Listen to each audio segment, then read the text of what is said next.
કુરુક્ષેત્રની રણભૂમિમાં યુદ્ધની શરૂઆત માટે સૌપ્રથમ શંખ કોણે વગાડ્યો હતો? તસ્ય સંજનયન હર્ષમ કુરુ વૃદ્ધ પિતામહં સિંહનાદમ વિનગોચે શંખમ દધમો પ્રતાપવાન. શ્રીમદ ભગવદ ગીતા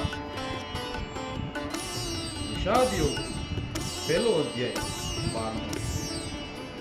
કુરુક્ષેત્રના રણ મેદાનમાં સૌ પ્રથમ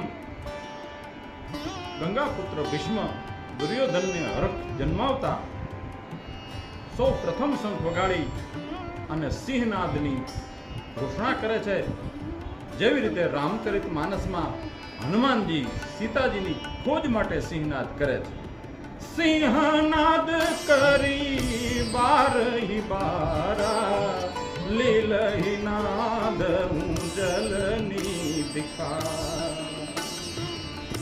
અહીંયા હનુમાનજી સિંહનાદ કરે છે, જ્યારે કુરુક્ષેત્રના રણ મેદાનમાં ગંગાપુત્ર ભીષ્મ સિંહનાદ કરી યુદ્ધનો પ્રસ્તાવ શરૂ કરે છે.